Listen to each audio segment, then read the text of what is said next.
তো এখন রাত প্রায় 10:30 আর আমরা সবাই মিলে বেরিয়ে গেছিলাম স্টেশনের দিকে কেন সেটা অবশ্যই তোমাদেরকে জানাবো। সেটা জানতে হলে তো পুরো ভিডিওটা দেখতে হবে। তবে এদিকে দেখো আমরা স্টেশনে এসে ওয়েট করছিলাম ট্রেনের জন্য। এখন আমাদের ট্রেন আসেনি। তো এখন প্রায় রাত 1:30 বেজে গেছে, এখনও আমাদের ট্রেন আসেনি। দেন আমাদের ট্রেন আসে আর তারপর আমরা সবাই ট্রেনে উঠি। আর পৌঁছতে আমাদের প্রায় সকাল হয়ে গিয়েছিল। তো এতক্ষণে নিশ্চয়ই তোমরা বুঝতে পেরে গেছো যে আমরা কোথায় এসেছি। হ্যাঁ, ঠিক ধরেছো, আমরা এসেছি গুয়াহাটি কামাখ্যা মন্দির। তো তোমরা তো সবাই জানো যে কিছুদিন আগে আম্বাবুচি ছেড়েছে, আর সেজন্যই আমরা চলে এসেছি মায়ের মন্দিরে মাকে পুজো দিতে।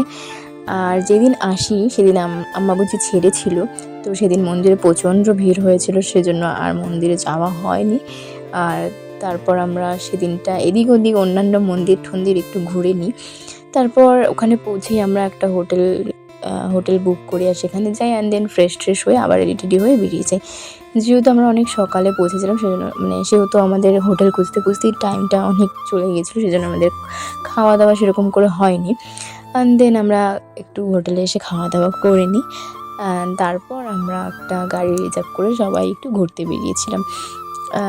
একটু এদিক ওদিক চারিদিকটা ঘুরছিলাম আর অন্যান্য মন্দিরগুলো একটু ঘুরে নিচ্ছিলাম। আর তারপর প্রথমেই চলে আসি আমরা নবগ্রহ মন্দিরে। আর মন্দিরে পৌঁছে দেখি যে মন্দিরটা বন্ধ হয়ে গিয়েছিল। আমরা তো দুপুরেই বেরিয়েছিলাম, তবুও কেন জানি না মন্দিরটা বন্ধ হয়ে গিয়েছিল। তো যাই হোক, তো কপালটাই খারাপ, আর কিছু করার নেই। তারপর বাইরে থেকে একটু প্রণাম করে নিলাম।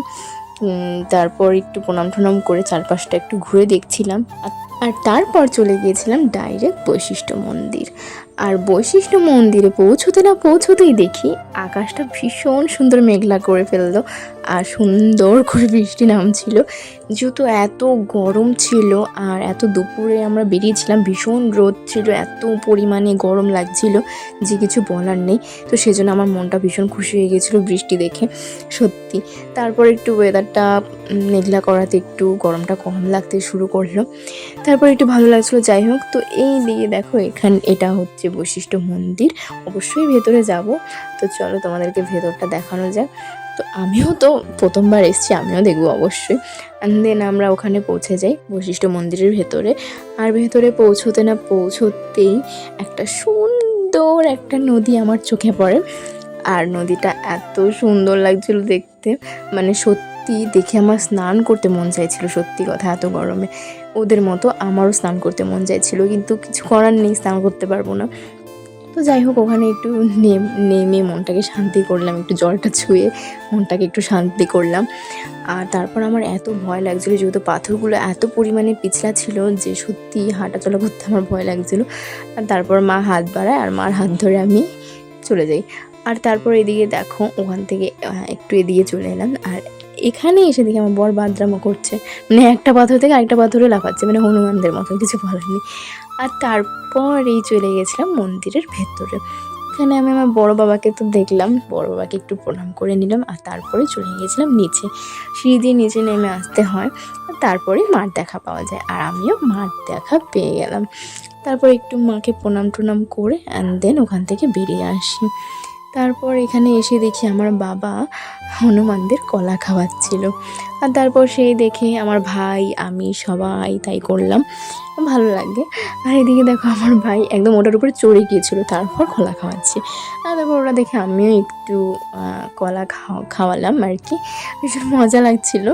আর তারপর আমাকে দেখে আমাকে দেখে না, ও আমার দেওরও গিয়েছিলো কলা খাওয়াতে, কিন্তু কেউ নিচ্ছিল না ওর থেকে, কেউই নিচ্ছিল না। মানে সত্যি আমরা সেটা নিয়ে হাসাহাসি করছিলাম যে তোকে হয়তো পছন্দ হয়নি সেজন্য তোর হাত থেকে কলা নেবে না, তো সেটা নিয়ে আমরা একটু হাসাহাসি করছিলাম।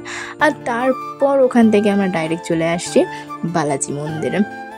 আর এখানে মন্দিরের ভেতরে ভিডিও করা অ্যালাউ নয়, সেজন্য আমি মন্দিরের ভেতরটা তোমাদের দেখাতে পারবো না, আই এম সো সরি।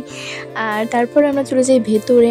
আর তারপর ওখানে একটু ঘুরে টুরে নিই, ভেতরেও 3-4টে মন্দির আছে। তারপর সেখানে গিয়ে প্রণাম টনাম করে নিই। আর যেহেতু ফোন অ্যালাউড ছিল না সেজন্য ফটো ভিডিও কিছুই করতে পারিনি।